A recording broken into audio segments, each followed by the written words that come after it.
Welcome to the Urban Ranch version 2.0, update 9. Obviously, as folks have gotten to know, this project has required an extensive amount of planning. Crystal and I, while we enjoy the process, we are there constantly staying up to date on progress and anticipating future aspects of it.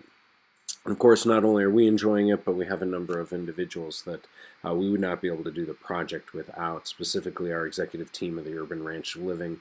Here you can see Jim Negron and his son Matt, as well as Benson, the owner of B7 Construction, helping us with the project. And we've also found that keeping everybody happy on the project also keeps things moving along smoothly, and we couldn't do it without the B7 crew. We are very fortunate to have a dedicated group of guys working on this, and we find that it's also helpful to buy them lunch quite regularly. So we do that, keeps everybody their bellies full, and everybody on task with the project throughout the course of it.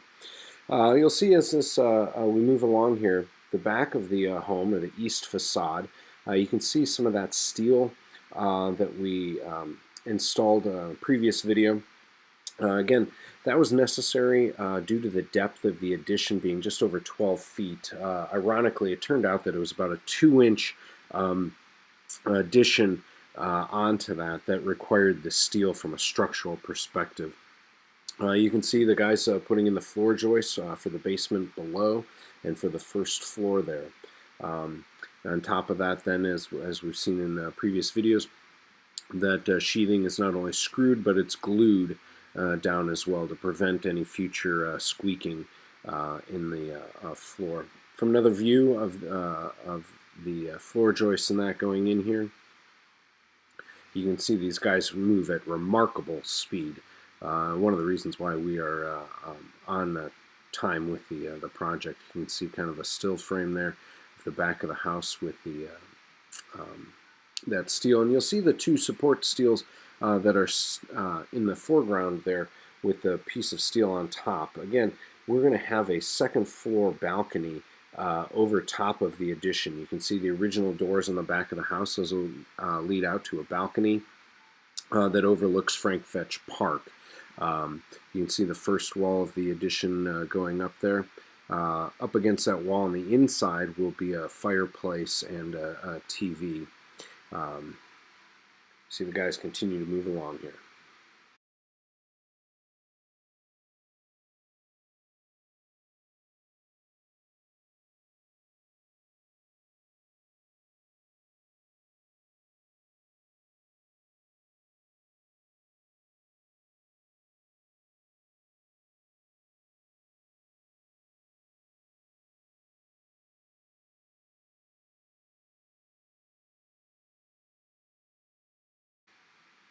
See the guys continue to frame out the addition. We have a series of rather large windows that face east into Frank Fetch Park. It's really the view from the home that we wanted to optimize, and by putting basically a full wall of glass, we're able to do that.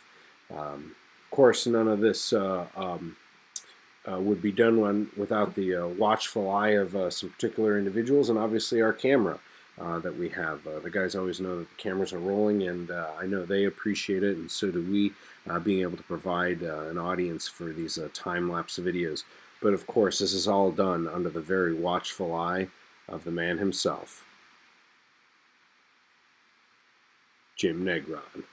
Always there peeking his head out. We love him, Jimmy. Now this is inside our old dining room. That brick wall had been tuck pointed at some point in the past. So it was a rather sloppy job that had been done. So we're having the guys remove all that old tuck pointing, and then Rubulio will come back and re-tuck point it with an appropriate color grout and texture that will match what would have been appropriate for German Village historically. You can also see up on the second floor we have some more of the tuck pointing removed. So you can see today was an interesting day. These are two of the chimneys along the east wall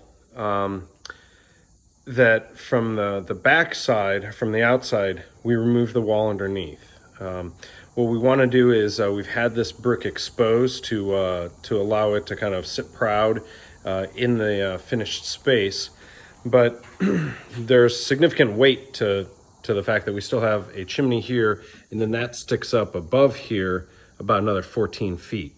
So what Chuck and the guys did today was, that is actually steel that is painted yellow there. So that's a steel box that then there's a plate that'll sit on top. Right now that's just wood. And they're gonna have to then rebuild back. You can see the old flues inside that, the old chimney. So we've obviously salvaged the bricks, and those will go back in.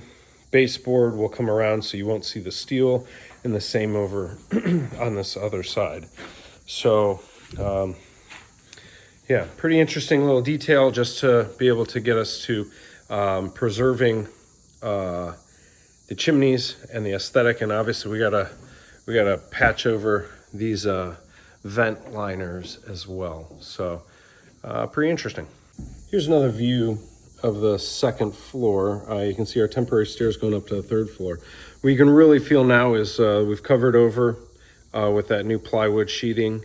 And this is really the whole length of the house. There will be a wall that'll go in just right around this level here that'll have two of the original pocket doors from downstairs leading into from this space, which this is the craft room space. It'll lead in from here into the master bedroom. We've taken all the plaster off of the fireplace there, and we'll have some tuck pointing and cleaning up of that to do to leave that exposed in the final project. And then leading from this space into here, that'll be the master closet. And so the other set of original pocket doors will separate the master bedroom from the master closet. That chimney, fireplace, excuse me, will get covered over, and then that'll lead into the master bath. So if we walk in through here, we'll be looking at a sauna directly in front of us. To the left of it will be a walk-in shower. On this wall here, again, another fireplace that'll be covered over. We'll have our mantle and toilet back in that corner with a new wall that'll go in. And then from here, we'll lead in through another door into the laundry. Again, another fireplace that'll be covered over, as will that window. Obviously, it has a support post in front of it, so that'll be covered over with a sink, washer, dryer, and cabinetry and stuff like that in here. So now you can see the so they've stripped all the mortar. You can see they covered over that vent pipe. These have now all been put back in place, and the mortar's been removed, so it'll all be then re-tuck pointed. So again, same thing on this side. We're really pleased with how Rubilio did that. If we look over at the fireplace in the master bedroom, same thing. They're took all the grout out, so all that'll then be, but really happy with the way these are looking.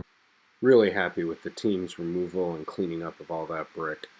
Again, we hope you guys are certainly enjoying these videos. Crystal and I couldn't be more proud of the progress in that thus far. Gotta love the size of these windows that are going to be shown in the Frank Fitch Park.